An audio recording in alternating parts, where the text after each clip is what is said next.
Bonjour à tous et merci de nous rejoindre sur Futur TV. Je suis ravie de vous retrouver en ce début du mois d'octobre. Voici les titres de ce journal. Liban, la formation du nouveau gouvernement toujours au point mort. 6 mois après la nomination de Tamam Salam, le Premier ministre désigné nie toute négociation sur la formule des 996. Naufrage au large de l'Indonésie, les proches des victimes libanaises protestent contre l'inaction de l'État face à la tragédie qui a fait 36 morts et une trentaine de disparus.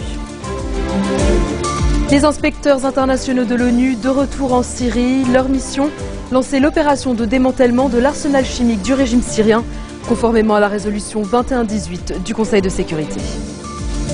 Et à suivre également dans cette édition, le gouvernement fédéral américain et près d'1 million de fonctionnaires en chômage technique, faute d'accord sur le budget entre le Sénat et la Chambre des représentants, une première depuis 1996. Tamam Salam nie toute négociation sur la formule gouvernementale des 996, formule qui accorderait le tiers de blocage au sein du Conseil des ministres, à la fois au 8 mars et au 14 mars. Selon le Premier ministre désigné, personne n'a soulevé cette formule, estimant qu'il y a un bazar sur une multitude d'idées et de formations, et donc qu'aucune des propositions n'est prise au sérieux. Salam a déploré le fait que les tractations piétinent toujours 6 mois après sa nomination au poste de Premier ministre.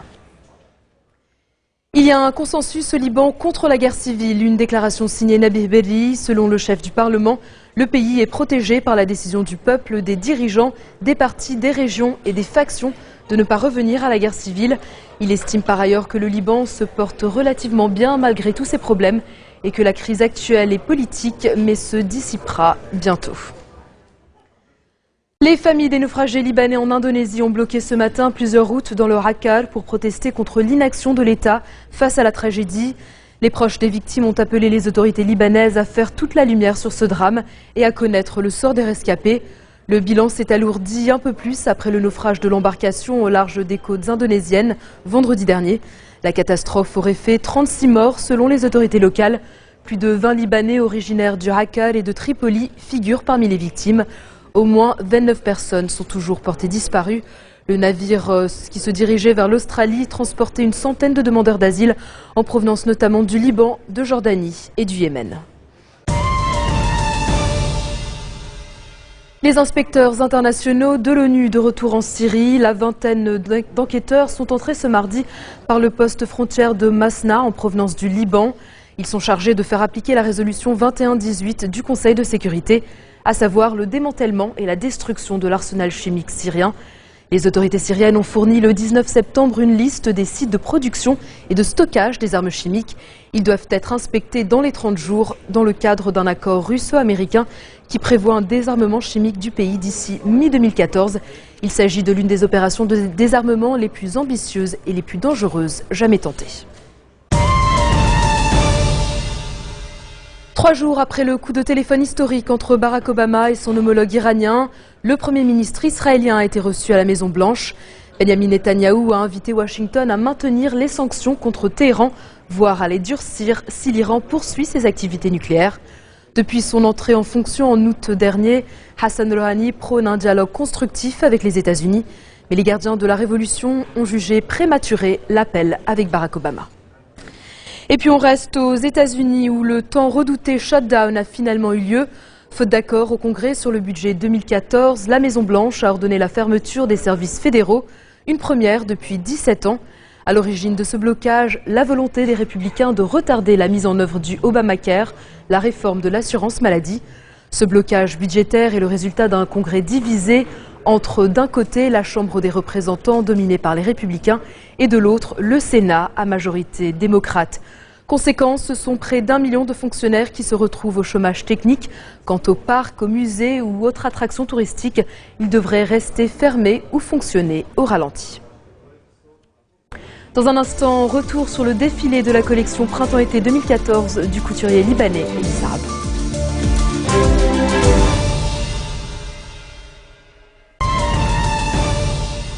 Retour sur le plateau de l'info de Futur TV et tout de suite le reste de l'actualité de ce mardi en bref et en images.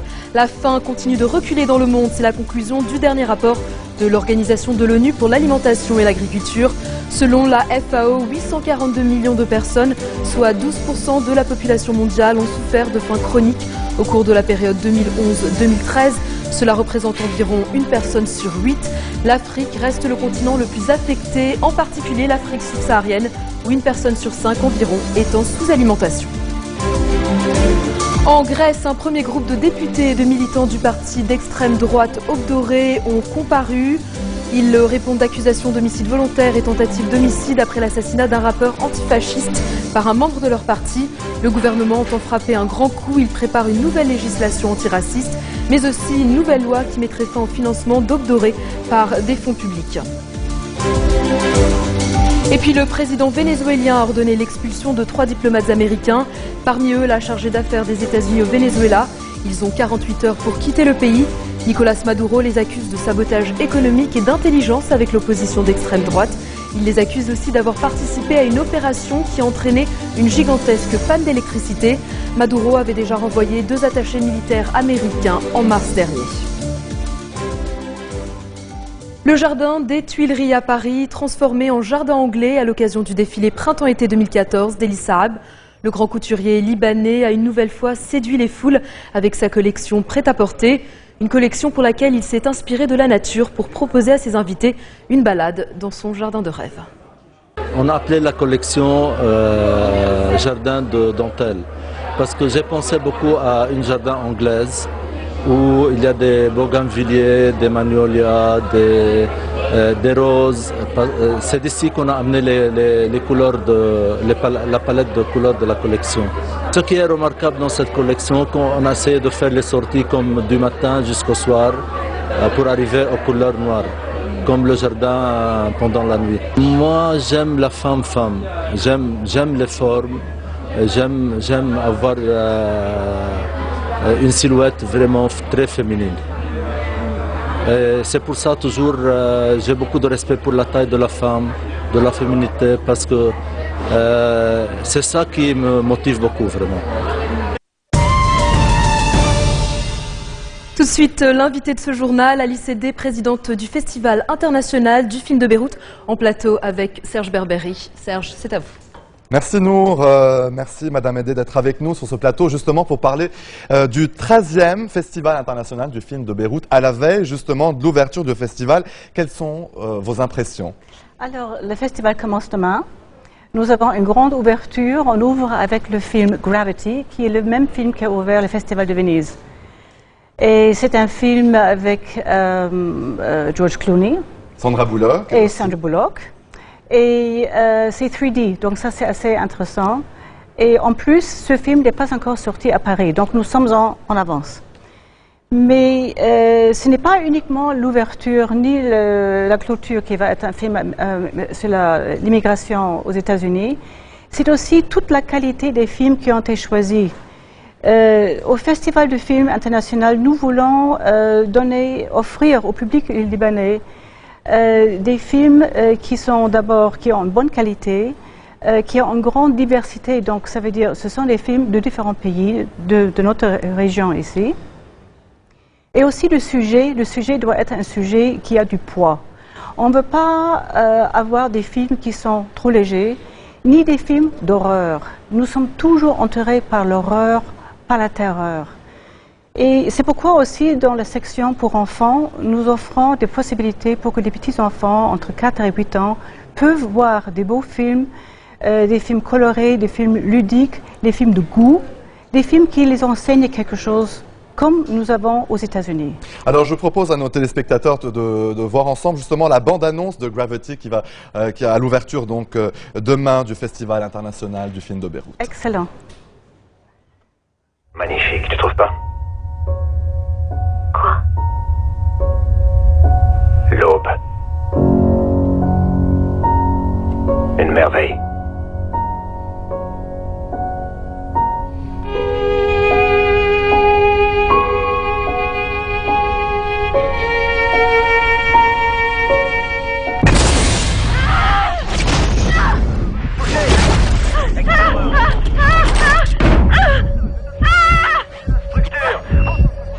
Je pars en vrille! Je pars en vrille! Je peux pas respirer!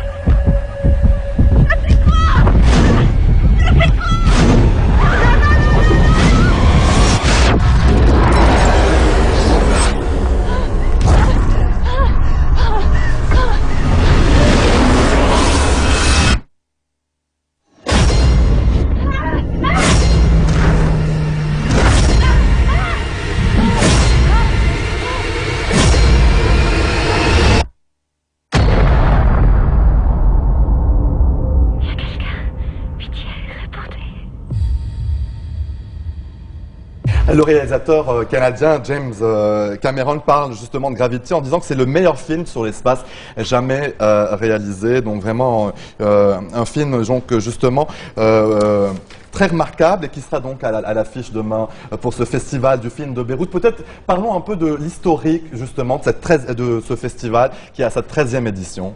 Ce festival a commencé en 1997. Et tous les ans, on a essayé de continuer, de faire un festival assez varié. Toujours, très souvent, nous avons eu des problèmes politiques que vous connaissez assez bien. Et cette année, malheureusement, nous n'avons pas pu avoir des invités internationaux car les Américains, les Arabes, les personnalités, ils n'ont pas pu venir au Liban. Nous avons invité des grands noms, d'ailleurs Clooney voulait venir, mais son agent ne l'a pas laissé. Donc, au lieu de regretter les stars et le grand glamour, nous avons misé sur la qualité. Et c'est surtout sur cette qualité que nous voulons continuer. Et parlez-nous peut-être un peu des films en compétition, justement, les différentes catégories qui seront présentées demain. Il y a des films en compétition, des courts-métrages, des films documentaires.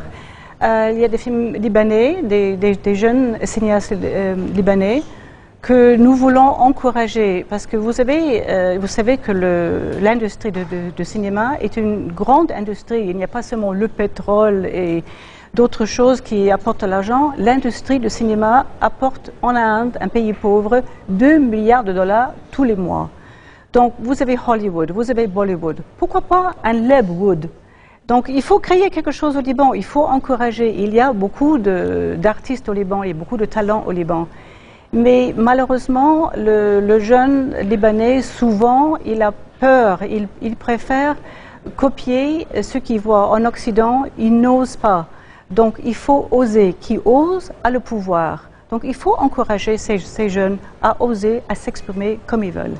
Et les enfants, justement, on en parlait, on sait que les enfants ont une grande partie justement consacrée dans ce festival avec justement des films pour enfants sans violence justement. C'est la violence que c'est pour vous. Vous essayez donc justement de faire montrer qu'il y a possibilité d'avoir des films sans violence. Les films pour enfants sont des films allemands, des films finlandais, même un film hollandais et un film libanais.